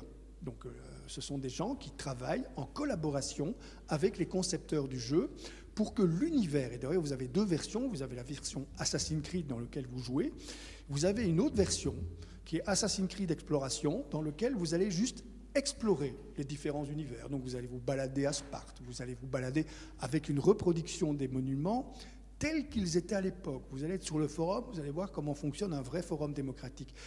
Alors évidemment que si un prof d'histoire utilise Assassin's Creed, si les parents savent ce qu'il y a dans ce livre magique qui est 3500 ans d'histoire, on va très très vite renverser la tendance. C'est-à-dire qu'au lieu de dire « écoute, tu joues trop à ce jeu vidéo, je trouve que tu n'as pas joué assez à Assassin's Creed. Tu ne voudrais pas jouer encore un petit peu parce qu'effectivement, pour explorer tous ces environnements, là, on est dans des médias qui prennent une consistance pédagogique. Alors c'est ça qu'il faut évacuer avant de négocier l'aspect plus ou moins chronophage des jeux vidéo. Et là, surtout, ne comprenez pas dans ce que je vous dis, on débride tout, on laisse jouer, puisque ça a un intérêt sur le plan du développement cognitif, que ce n'est pas trop dangereux sur le plan du développement identitaire.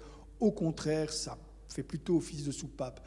Et puisque c'est intéressant sur le plan du développement et de l'enrichissement culturel, laissons faire autant qu'ils veulent. Si vous faites ça, vous êtes dans la démission pédagogique.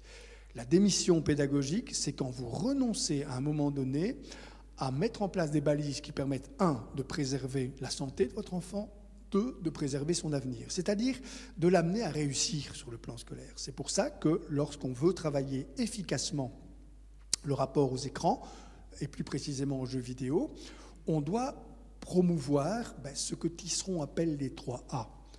Autorégulation, l'accompagnement, ça c'est très important, et simplement l'alternance, c'est-à-dire pas que des jeux vidéo évidemment. L'accompagnement, ça ne veut pas dire jouer avec lui, même si y a autant, pourquoi pas, mais intéressez-vous au contenu. Tiens, tu joues à quoi? Et raconte-moi ce jeu. À quoi? Pas pour le disqualifier par rapport à un adolescent, il faut toujours avoir l'humilité d'un ethnologue. On est en train d'explorer une planète qu'on ne connaît pas. N'ayez pas l'arrogance d'un envahisseur en disant « mais c'est nul ce que tu fais, les séries que tu regardes, ça c'est complètement con ». On pourrait parler aussi des séries. Les séries aussi supposent ce qu'on appelle de la téléspectature, c'est-à-dire de l'intelligence du téléspectateur, beaucoup plus que la majorité des films qu'on regarde, parce qu'ils vous amènent, par exemple, comme Game of Thrones, à suivre plus de 17 récits simultanés. C'est comme ça que vous pouvez suivre effectivement une histoire qui va vous expliquer comment le monde est en train d'évoluer, c'est-à-dire en gros comment deux puissances, et vous allez voir que ça va vous faire très très vite penser à ce qui se passe dans notre univers actuellement, comment deux puissances qui s'opposaient finissent par ne plus avoir la force de s'opposer l'une à l'autre, mais se disfractent dans plusieurs puissances qui sont en mesure simplement de perdre chacun leur part d'hégémonie pour devoir se la contester mutuellement. On est dans de la géopolitique, l'analyse géopolitique, qui est quelque chose qu'on doit stimuler très très tôt dans le développement de nos enfants et de nos adolescents pour qu'ils puissent se rendre compte de la complexité du monde et la complexité des récits. Si vous regardez Game of Thrones comme la plupart des séries, vous avez des récits qui se superposent. L'équivalent en littérature, c'est Dostoïevski. Si vous lisez Dostoïevski, vous allez aussi avoir des romans qu'on appelle polyphoniques. C'est le même mécanisme. Ça suppose une intelligence continue. Si vous dites « tu fais rien que des conneries, des séries débiles, des jeux vidéo à la con, etc. », vous allez renoncer à ce premier A qui est l'accompagnement. L'accompagnement, c'est « tu pourrais pas me parler de ta série? Qu'est-ce qu'il y a dedans? Qu'est-ce que tu en penses? Comment tu racontes l'histoire ?» Finalement, faire en sorte d'impliquer chez nos enfants et nos adolescents, ça peut se faire très tôt à partir de Bob l'éponge, très tôt dans le développement de l'enfant. Si vous regardez un Bob l'éponge avec votre enfant et que vous en faites un média pédagogique, eh bien vous allez voir à quel point c'est utile, beaucoup plus que les devoirs scolaires. Simplement, vous devez accepter que vous êtes en train d'impliquer et d'insuffler chez votre enfant une méthode d'apprentissage essentielle, qui est ce qui fait la différence d'ailleurs entre l'individu intelligent et ce qu'on appelle globalement un con. La différence entre l'un et l'autre, c'est que l'homme intelligent ou la personne intelligente, c'est la personne qui prend le temps de comprendre, de connaître et d'analyser un phénomène avant de le synthétiser. Et ce qu'on appelle communément un gros con, c'est quelqu'un qui prétend faire une innovation sur quelque chose qui n'a pas pris le temps de synthétiser. Et donc la vraie démarche intelligente, c'est de comprendre, connaître, analyser. C'est ce qu'on fait quand on regarde un Bob l'éponge avec son enfant et quand on lui dit « raconte-moi cette histoire ». Si vous regardez Bob l'éponge, vous allez voir comme dans les jeux vidéo, un univers. Est-ce qu'il y en a qui détestent Bob l'éponge ici? Voilà, très bien.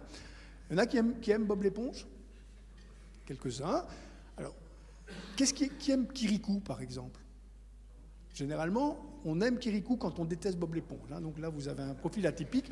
Parce que Kirikou est un dessin animé. Si vous faites de l'imagerie cérébrale, vous allez voir, il ne se passe rien dans la tête des enfants quand ils regardent Kirikou.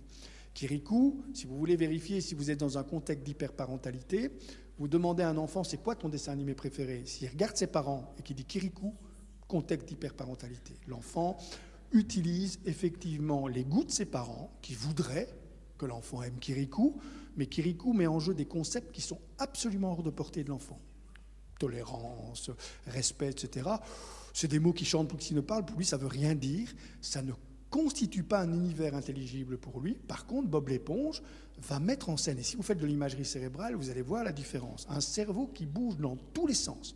Parce que vous allez devoir interpréter une réalité dans laquelle les champs sémantiques vont s'intercroiser en permanence.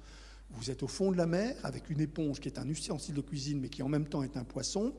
Vous roulez dans des bateaux, mais vous roulez comme si c'était des voitures. Vous avez un aquarium mais que vous mettez sur votre tête pour pouvoir respirer. Donc tout se croise, s'intercroise. Mais effectivement, si vous n'aimez pas Bob l'éponge, c'est juste parce que vous êtes tombé dans le piège de ces concepteurs. Les concepteurs de Bob l'éponge voulaient absolument éloigner les adultes. Et donc ils lui ont donné une voix hyper agaçante, un univers absolument inintelligible et un rire, mais horripilant. Regardez-le, écoutez-le dans toutes les langues, vous allez voir, il est horripilant. Le but du jeu était que les parents s'éloignent pour que l'enfant soit seul devant les écrans publicitaires qui sont associés au dessin animé. Comme l'enfant ne fait pas de différence entre le dessin animé et les écrans publicitaires, il avale tout. Et comme plus de 60% de nos achats sont téléguidés par nos enfants, eh bien vous avez des enfants qui, effectivement, à ce moment-là, n'ont pas de distance critique parce que les adultes ne sont pas présents pour regarder les écrans publicitaires avec eux. Et donc, ce n'est pas Bob l'éponge qui est en cause, hein, c'est uniquement cette stratégie qui éloigne les parents. Alors, moi, je prescris beaucoup de Bob l'éponge aux parents avec les enfants pour permettre simplement de regarder avec lui et de lui demander, ce qui est beaucoup plus compliqué que pour Kirikou, raconte-moi le Bob l'éponge. On vient de voir le dessin animé, maintenant raconte-moi le dessin animé. Votre enfant doit comprendre, analyser et connaître tout un univers. Comme dans les jeux vidéo, ce sont des univers totaux. C'est ça, un univers total qui semble doué d'une cohérence interne dans lequel vous avez ce besoin de faire tout ce traitement cognitif. L'enfant qui est capable de raconter un Bob l'éponge, c'est un enfant qui est capable de faire une synthèse. Et le nec plus ultra, c'est maintenant, tu m'écris toi-même un Bob l'éponge. Tu fais un épisode toi-même, il fait de l'innovation après avoir démontré sa capacité de synthétiser. Et donc, vous avez des démarches cognitives qui fonctionnent très bien. C'est pour ça que rejeter Bob l'éponge, rejeter les jeux vidéo, rejeter l'univers d'adolescents, c'est mutiler des médias qui ont une fonction pédagogique essentielle, qui ont en plus une fonction de reliance. Quand des enfants ont une phobie scolaire, qui viennent en consultation, qui s'attendent d'avoir un monsieur qui leur dit « Mais tu sais, mon garçon, tu dois aller à l'école ». Et qu'au lieu de leur dire ça, je leur dis « Non, mais maman, pour la semaine prochaine, va regarder un Bob l'éponge avec toi ». Vous êtes un alien aux yeux de l'enfant, hein, donc vous avez déjà gagné une forme d'alliance thérapeutique avec lui. Et surtout, la maman va le faire systématiquement. Quand ils viennent en consultation, généralement, ils vous ont donné un crédit de compétence, donc ils font ce qu'on a dit. Ces mamans, généralement, disaient un peu comme vous, moi je déteste Bob l'éponge, je consulte dans le Brabant wallon, hein, donc là, Bob l'éponge n'est pas populaire du tout. Hein. Par contre, Kirikou, on lui fait une statue sur toutes les places publiques. Mais vous avez donc des mamans qui regardent Bob l'éponge, ils reviennent à la séance suivante, ils racontent Bob l'éponge, la maman. Là, le petit garçon, évidemment, jubile, parce que maman répète toujours d'ailleurs la même phrase, finalement, c'est marrant. Et c'est vrai que quand on regarde le Bob l'éponge, hein, faites l'exercice, passez au-dessus de vos résistances, vous allez voir. Et alors là, à ce moment-là, vous avez des blagues qui vont vous faire rire, vous, et au même moment, votre enfant va rire, mais d'une blague qui se situe à un autre niveau. Et donc, vous avez un moment d'apprentissage partagé, positif. C'est ça qu'on veut mettre en place. C'est pour ça que les jeux vidéo qui sont une source de tension, doivent devenir une source d'échange. pas de partage. Je ne demande pas aux parents de jouer avec les jeux vidéo de leurs enfants, ils peuvent le faire, mais ce n'est pas nécessaire, mais une source d'échange. Raconte-moi ton jeu, l'accompagnement, l'alternance, pas que des jeux, et le troisième point, l'autorégulation. L'alternance suppose aussi des jeux d'un autre ordre. Il y a des tas de jeux intéressants qui d'ailleurs sont souvent liés au monde étendu. Si vous regardez Fortnite par exemple, vous aurez des jeux de plateau, des jeux physiques, sur Fortnite aussi. Donc rien n'empêche un parent de valider l'intérêt que l'enfant a pour l'univers de Fortnite, mais dire on va alterner, pas toujours le jeu vidéo, on va aussi jouer à des jeux de plateau ensemble, etc. C'est ça le mécanisme qui permet cette alternance. Et l'autorégulation, qui est le procédé qui permet d'avoir les meilleurs résultats, c'est de rester terriblement exigeant sur le plan des heures de sommeil. Il n'est pas question de manger ces heures de sommeil au profit de... Et ça, c'est un problème non pas d'écran, non pas de jeux vidéo, c'est un problème tout simplement d'exigence éducative. Avoir des exigences éducatives en termes d'heures de sommeil qui sont adaptées à l'âge de l'enfant. Si vous avez un enfant de 8 ans, un enfant de 12 ans, un enfant de 15 ans, j'espère pour vous et pour vos enfants que vous avez une temporalité qui a été pensée différemment pour les trois, parce qu'ils n'ont pas les mêmes besoins en termes de sommeil, et c'est un signal très important qu'ils comprennent que quand vous mettez en place une règle, cette règle, elle a du sens, elle a été réfléchie. Et donc le principe, c'est on ne transige pas avec les heures de sommeil, et il y a une heure où il n'est plus question d'utiliser des jeux vidéo, et c'est une heure qui généralement doit être anticipée un quart d'heure, une demi-heure avant d'aller dormir. Si vous jouez à un jeu vidéo et que vous allez dormir juste après, c'est la même chose que si vous faites un match de foot et que vous tirez des pénaltys, par exemple, juste avant d'aller dormir. Vous verrez que ce n'est pas du tout le bon plan. Si vous faites des décharges d'adrénaline au moment où vous allez justement devoir aller vous reposer, vous aurez un sommeil qui va prendre plus de temps à s'installer. Résultat, dans des bouquins comme Le Crétin Digital, on va vous dire « Ah ben évidemment, les enfants dorment mal quand ils jouent aux jeux vidéo. » Oui, n'importe quelle activité, y compris un match de foot, juste avant d'aller dormir, ça ne va pas être une bonne chose parce que vous n'allez pas trouver le repos facilement. Même chose si on vous dit ça fait grossir les enfants. Et dans Le Crétin Digital ou Le Ravage des écrans, vous avez plusieurs pages dans tous ces genres de bouquins qui vous montrent la corrélation entre l'obésité et les jeux vidéo. Ce n'est pas les jeux vidéo qui rendent obèse. Ce n'est pas les écrans. Moi, je me souviens de cette petite fille qui vient me voir et qui me dit « Voilà, je ne comprends pas. Maman est en surpoids. » Et dit « Maman m'a dit que je grossissais parce que je mangeais devant la télé. Maintenant, je suis parti manger à la cuisine. Il n'y a pas de télé, mais je grossis encore. » Mais évidemment, ce n'est pas l'écran qui fait grossir. C'est ce que vous mangez, c'est l'absence de mouvement. Et donc, de nouveau, ce n'est pas le jeu vidéo ou le sport, c'est le jeu vidéo et le sport. Il faut pouvoir passer de l'un à l'autre. Ça, c'est les exigences d'un parent. C'est-à-dire, c'est l'alternance, c'est l'autorégulation, c'est-à-dire le sommeil, on ne va pas discuter, et l'école, c'est un baromètre qui est très utile pour les parents. Quoi qu'on en dise, on a tous envie que nos enfants ne se mettent pas en difficulté, qu'ils ne réduisent pas ce que le prix Nobel d'économie saine appelait la capacité. C'est ça qu'on veut. On ne veut pas que nos enfants réussissent, qu'ils fassent des parcours sans faute, on veut qu'ils préservent leur plaisir d'apprendre, ça c'est toujours un bon plan parce que ça va leur permettre de continuer à être curieux dans la vie. Et ça, il faudra pouvoir le maintenir malgré l'école, dans certains cas. Et le deuxième élément, on veut maintenir ce qu'on appelle leur capacité, c'est-à-dire leur aptitude à faire des choix qui correspondent à leurs désirs réels. C'est ça la capacité. Ce n'est pas tout le monde à l'UNIF. C'est tout le monde en mesure de choisir l'itinéraire qui correspond à ce qu'il a envie de faire dans la vie. C'est pour ça que les études secondaires, par exemple, sont celles qui ouvrent le spectre le plus large et que beaucoup de parents disent il faut que tu aies ça, au moins, et que plus vous descendez, et c'est malheureusement un système très performant qui est présenté de manière très négative, ah ben non, tu vas devoir aller en technique, ah ben non, tu vas devoir aller en professionnel. Si vous présentez ça comme ça, alors que certains enfants diront moi je me réaliserai beaucoup mieux en professionnel et ça devient un choix positif, là il n'y a pas de souci, on n'est pas dans l'échec scolaire, on est dans l'orientation scolaire. Si vous le présentez comme le résultat d'un échec, c'est déjà très différent parce que vous diminuez la capacité. Mais donc les parents doivent maintenir des exigences scolaires. Le gros problème, c'est qu'ils doivent les maintenir d'une façon telle que c'est suffisamment objectif. Or, la plupart des parents oublient cet élément-là. Ils disent, il faut que tu travailles pour l'école, il faut que tu fasses des efforts, il faut que tu travailles bien. Et tout ça ne veut rien dire dans la tête de l'enfant. C'est comme si c'était une espèce de temps négocié en permanence. Il vaut beaucoup mieux négocier avec l'enfant. C'est à ça que je sers très souvent quand vous avez un tiers qui permet de dire mais quel point est-ce que vous voulez réellement en termes de résultats sur lequel vous pouvez vous montrer satisfait. Vous avez parfois des surprises. Moi, j'ai des gens qui étaient venus de... C'était une situation tout à fait étonnante. C'est des gens qui sont venus de Versailles en consultation dans le Brabant wallon. J'avais donné une conférence sur le harcèlement scolaire, parce que c'est le domaine dans lequel je suis le plus actif. Et il y avait des enfants, et notamment une petite fille, qui était dans cette conférence. Et j'avais abordé, vous l'entendez, je fais beaucoup de digressions, j'avais fait une digression à un moment donné sur les jeux vidéo. Cette petite fille n'a rien trouvé de mieux à faire que d'expliquer qu'elle était harcelée lourdement à l'école. La maman, et on est à Versailles, mais dans un milieu terriblement, terriblement favorisé, la maman, paniquée, petite fille harcelée, etc., demande un rendez-vous. On lui explique quand même qu'il y a quand même 350 km à faire. Est-ce que vous êtes sûr que... Non, je veux venir, etc. On prend le rendez-vous.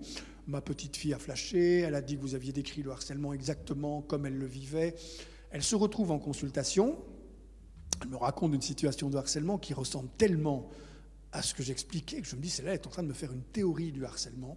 Et elle appliquait simplement le modèle théorique. Et puis à un moment, elle craque. Elle dit non, tout ce que je veux, c'est que vous parliez à ma maman. C'est-à-dire que vous lui expliquiez que moi, j'ai de temps en temps envie d'un jeu vidéo parce que toutes mes copines jouent à Fortnite et chez nous, on ne peut pas regarder la télé parce que maman décide que les écrans, c'est mauvais. Pas de télé, pas de jeux vidéo, rien du tout. Un univers complètement vidé d'écran. Elle avait lu Tisserand, mais elle avait très mal compris. Elle avait vu la couverture du Crétin digital. Elle avait vu la couverture, les ravages des écrans.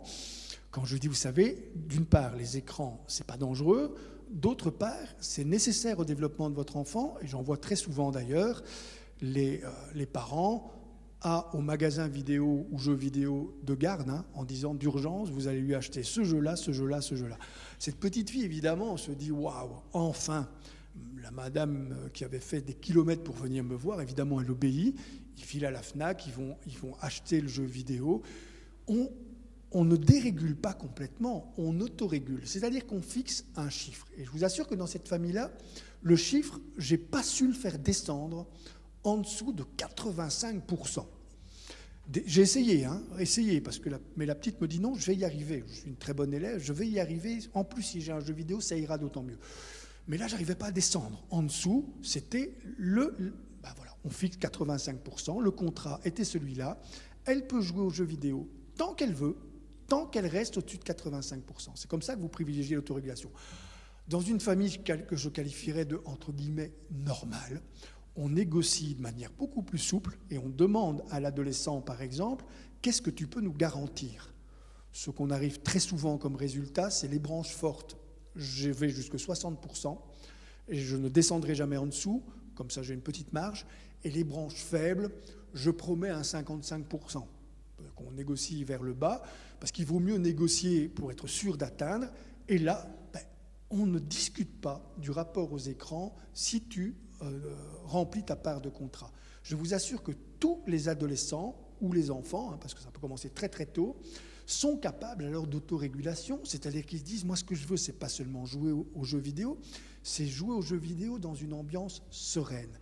Imaginez, et je terminerai par là, que vous avez une passion, quelque chose qui vraiment vous adorez faire. Et vous avez quelqu'un qui est constamment comme ça derrière vous, en train de considérer que vous perdez votre temps, et de mesurer votre temps, de mettre une pression pour que vous arrêtiez le plus vite possible.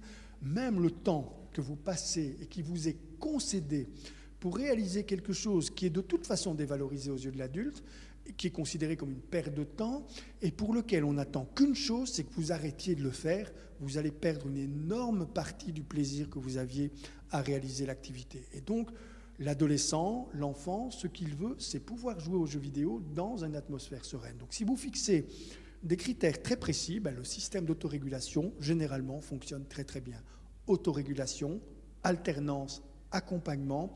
Dans ces cas-là, vous dira Tisserand, les écrans ne sont pas un problème. J'encourage toujours à lire ce petit livre, 3, 6, 9, 12, mais le lire véritablement, c'est-à-dire ne pas se contenter de la couverture et ne pas se contenter de la jaquette qu'il y a derrière, avec des parents qui me disent en dessous de 3 ans, pas d'écran du tout. J'ai même eu une maman qui mettait les mains sur les yeux de son enfant quand elle passait devant un écran avant 3 ans, parce qu'elle dit, Tisseron a dit que c'était très dangereux les écrans avant 3 ans. Tisseron ne dit pas ça, Tisseron dit un écran non accompagné, un écran qui devient lui-même, non pas un pédagogue, mais un babysitter. C'est-à-dire on plante l'enfant devant l'écran en disant tant qu'il est là, il fait quelque chose et je ne suis pas obligé de m'en préoccuper. C'est ça qui vous dit Tisseron. Pas d'accompagnement, pas d'alternance, pas d'autorégulation, mais les écrans ne sont pas dangereux à 3 ans. 6 ans, on vous dira pas d'écran, je vais dire pas de jeux vidéo avant 6 ans, c'est pas ce qu'il dit non plus. Il faut privilégier accompagnement, alternance et autorégulation, et même chose jusqu'au bout sur les réseaux sociaux. On doit être dans cette logique des 3A. C'est ce qu'il explique à longueur de ce tout petit livre, donc ce n'est pas un gros effort de le lire, mais il faut l'avoir lu complètement pour éviter ce qu'on constate, des phobies d'écran, qui font que, notamment dans les contextes d'hyperparentalité, on voit des catastrophes au quotidien. Petite anecdote, je suis venu en train ici, j'ai dû me lever à un moment donné, parce qu'une petite fille de 6-7 ans, un petit peu plus petite même, 5 ans, voulait absolument son jeu vidéo. Et elle hurlait. Mais elle hurlait à n'en plus finir dans le train. Je me suis levé, j'ai été voir cette dame. J'ai dit, écoutez madame, vous allez lui donner son jeu vidéo. Pas pour elle, pour moi. J'ai envie de lire. Je n'en peux plus du bruit que fait votre petite fille et elle doit apprendre à son âge que vous et elle, vous n'êtes pas seuls au monde.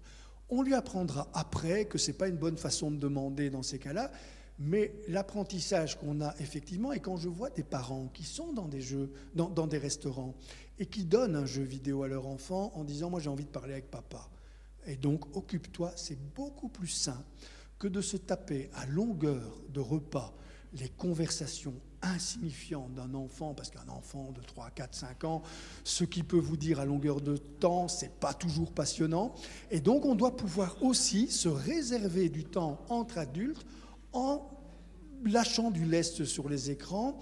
L'enfant ne va pas être pulvérisé instantanément et la radicalité des postures parentales vis-à-vis des écrans crée beaucoup plus de dégâts qu'une souplesse intelligente qui vous permet de mesurer par rapport aux écrans à partir de quand est-ce qu'on va en faire un instrument pédagogique et quelque chose qui n'est plus cette source de tension continue qu'on voit actuellement au nom d'une pseudo-scientificité. Je n'ai aucun mal à en parler, avec des tas de messages qui vous disent les écrans, c'est dangereux, c'est nocif, qui font paniquer les parents au point qu'on se demande comment on peut faire la part entre la réalité scientifique, qui pour le moment ne dit pas grand-chose, dit juste une chose, c'est que comme pour tout, les excès, la radicalisation dans tous les sens est terriblement dangereux.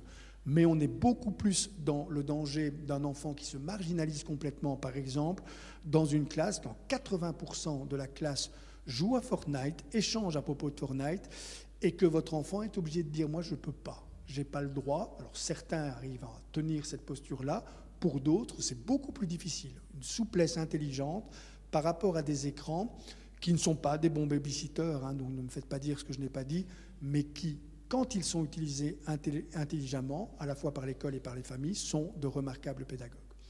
Voilà, merci pour votre attention et n'hésitez pas si vous avez des questions.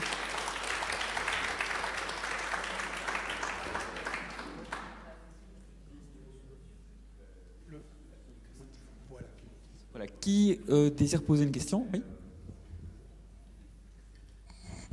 Merci. Bonsoir. Vous avez dit au début que les parents ont tendance à d'abord mettre le temps, mais il y a quand même un temps maximum, non? Moi, je ne peux pas concevoir, j'étais dans la situation de la dame que vous avez décrite. On essaie à un moment de mettre des limites à notre enfant, qui sinon n'en a pas. Et on lui a dit, si tu as 80% à l'école, tu peux. Il a eu 80% les doigts dans le nez. Il a joué. On met des limites, on ne met pas avant 8h30 et pas après 8h du soir. Mais entre 8h30 et 8h du soir, c'était du non-stop. Et on ne pouvait plus rien dire, vu que c'est nous qui avions fixé les règles. Mais ça ne va pas.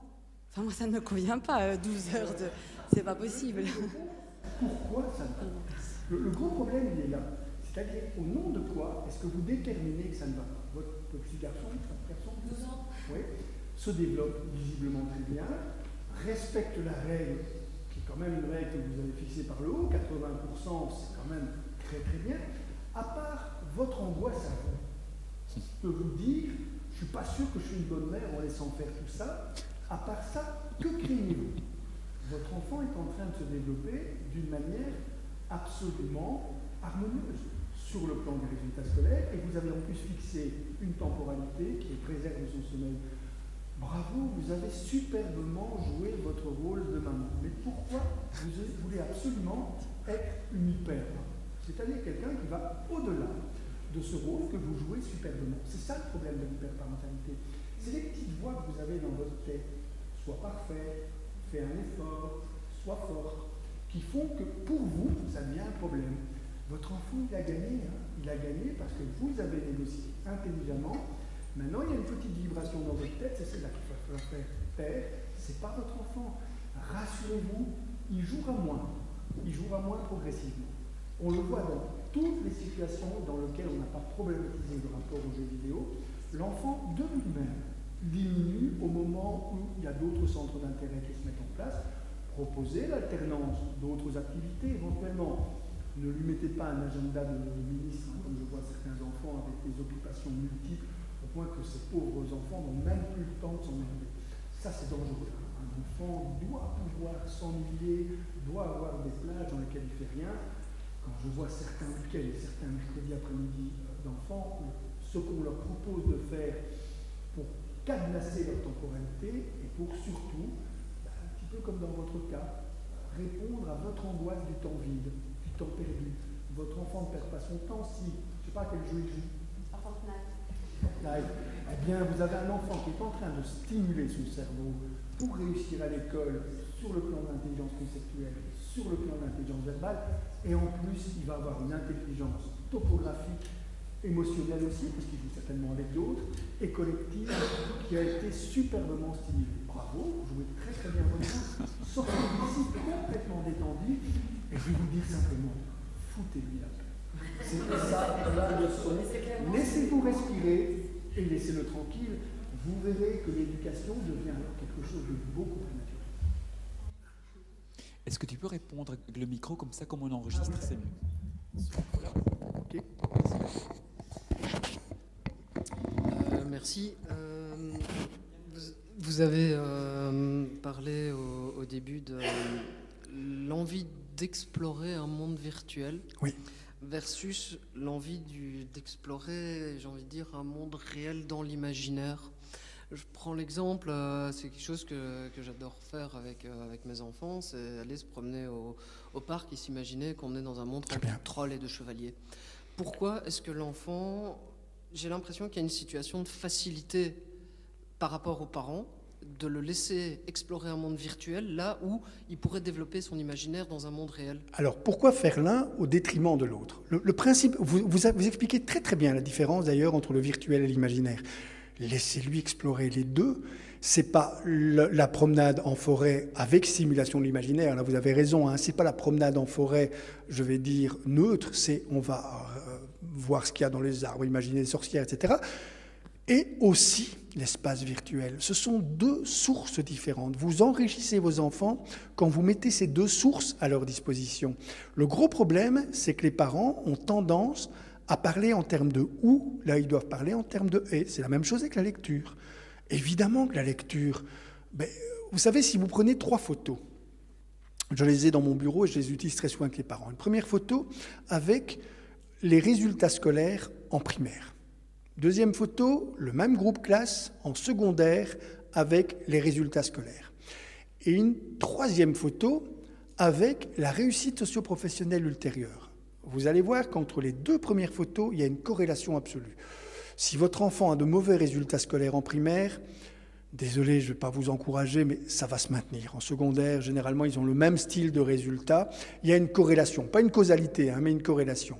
Par contre, avec la troisième photo, il n'y a aucune corrélation. Les résultats scolaires ne permettent pas d'anticiper et de présager l'avenir de votre enfant. Donc, n'essayez pas de vous dire il a de bons résultats à l'école, donc il va réussir dans la vie. Non, vous avez des enfants qui ont des résultats catastrophiques, mais qui réussissent brillamment dans leur carrière, et vous avez l'inverse qui existe aussi, qui ont très bons résultats à l'école et qui se vautrent complètement dans leur carrière. Alors, je ne suis pas en train de vous dire ne faites pas réussir, d'autant que j'ai une 4e photo que je sors toujours auprès des parents. Vous identifiez dans le groupe les lecteurs spontanés, c'est-à-dire les enfants qui lisent pour le plaisir. Il y a une corrélation absolue avec la réussite ultérieure. Donc les enfants qui lisent, si vous avez des enfants qui ont des résultats scolaires relativement médiocres, mais qui lisent pour le plaisir des livres qu'ils ont choisis eux-mêmes, soyez tout à fait rassurés, c'est la plus forte corrélation qu'on trouve. C'est pour ça qu'on ne doit pas opposer le jeu vidéo à la lecture, mais permettre les deux de la même façon que n'opposez pas l'imaginaire au virtuel. L'un ne se fait pas au détriment de l'autre. Les personnes hyper compétentes sur le plan de l'utilisation des mécanismes cognitifs qu'on appelle les cognitions alternatives, c'est ça, le virtuel, l'irréel aussi, l'irréel, le virtuel et l'imaginaire. Vous pouvez aussi faire des exercices d'irréalité avec eux. Très bien, vous aurez exploré les 3 domaines. Et j'aime bien le mot « explorer », c'est celui que vous avez utilisé spontanément d'ailleurs. On explore les mondes virtuels qui ont la consistance du réel. C'est pour ça que les jeux vidéo ressemblent de plus en plus à la réalité. Je parlais d'Assassin's Creed tout à l'heure. Si vous allez visiter Sparte, par exemple, vous allez vous rendre compte que Sparte n'a pas de monument. C'est pour ça que quand vous allez en Grèce, vous voyez énormément de bâtiments d'Athènes, vous ne voyez rien de Sparte. On pourrait en déduire, si on n'est pas très perspicace, que la civilisation spartiate était inférieure à la civilisation grecque. Si vous avez joué à Assassin's Creed, vous allez vous rendre compte que ce n'est pas vrai du tout. Et que la civilisation spartiate avait un ensemble de systèmes de valeurs qui l'ont rendue très puissante, mais qui avaient considéré effectivement que des bâtiments durables, ce n'est pas très utile. Et donc vous aviez très très peu de bâtiments. Mais ça, on peut le voir dans une réalité dite virtuelle. C'est-à-dire on vous remontre Sparte, non pas avec les ruines que l'un et l'autre ont laissées, mais dans l'espace virtuel ou virtuellement reconstitué. Pourquoi priver les enfants cette opportunité d'aller le dimanche après-midi dans la forêt avec vous pour jouer avec l'imaginaire, mais le dimanche matin, allez visiter Sparte. Faites les deux. Vous allez effectivement avoir des enfants qui vont savoir utiliser leur cerveau pour toutes ces composantes. Léonard de Vinci, sans doute le génie absolu, l'expliquait beaucoup mieux que moi. Il utilisait comme vous l'imaginaire. Il regardait les nuages et se demandait à quoi ressemblait chacun des nuages. Ça, c'est l'imaginaire. Mais il a utilisé énormément la réalité virtuelle, c'est-à-dire celle qui pouvait gagner en puissance, et il a réfléchi à la manière dont l'homme pouvait gagner en puissance, par exemple avec une machine volante. C'est pas imaginaire, une machine volante. C'est un outil virtuel qui va donner de la puissance à ce qu'est un homme réel, c'est-à-dire pouvoir imaginer, mais aussi conceptualiser le fait qu'il va pouvoir s'envoler. Le vrai génie, c'est celui qui va... Le vrai génie qui ne se repère pas à l'école, c'est pour ça que les surdoués, c'est pas l'école qui les repère. C'est généralement, l'école passe à côté de tous les génies. Prenez Einstein, prenez Mozart, prenez Darwin, sans doute les 3 plus grands génies de l'humanité. L'école était passée à côté. Einstein a dit cette phrase merveilleuse, j'ai commencé mes études quand j'ai arrêté l'école. Parce que son intelligence n'était absolument pas mathématique, il avait une intelligence créatrice, ce qu'il appelait lui une intelligence qui s'amuse. Darwin était un élève catastrophique, mais il avait une intelligence naturelle hors norme. Il était capable de discriminer le chant des oiseaux, il était capable de savoir dans quel sens coulaient les ruisseaux. Et c'est une partie du cerveau qui est différente. Quand on voit en imagerie cérébrale, ce ne sont pas les mêmes parties du cerveau qui se mettent en mouvement. Et Mozart, tout le monde sait qu'il rendait son précepteur complètement fou, mais il avait une intelligence musicale absolue. C'est aussi une zone cérébrale myélinisée dans d'autres territoires. Le génie va puiser dans d'autres territoires que l'intelligence uniquement conceptuelle et mathématique. Et donc, ouvrez ce champ multiple aux enfants pour qu'ils puissent éprouver du plaisir à utiliser leur cerveau dans des espaces virtuels comme dans des espaces imaginaires. Voilà, alors je vais faire beaucoup de déçus, mais on va devoir absolument couper parce que Bruno a un train à prendre à 10h, donc on va vite filer à la gare. Merci infiniment, et ce sont des sujets, je pense, dont on va encore souvent parler. Voilà. Merci N'hésitez beaucoup, pas pour à les bientôt. personnes qui auraient des questions à poser, parce que je n'aime pas frustrer en devant m'échapper. Vous pouvez solliciter l'endroit sur lequel vous êtes pour avoir mon adresse mail, donc c'est bruno.humbeck@umons.ac.be, et poser vraiment toutes les questions que vous voulez. Hein. C'est comme ça que la connaissance se construit, c'est par des questions juste après les conférences. Donc n'hésitez pas à poser les questions, j'y réponds dans tous les cas de figure. En tout cas, merci pour votre attention et à bientôt. Merci.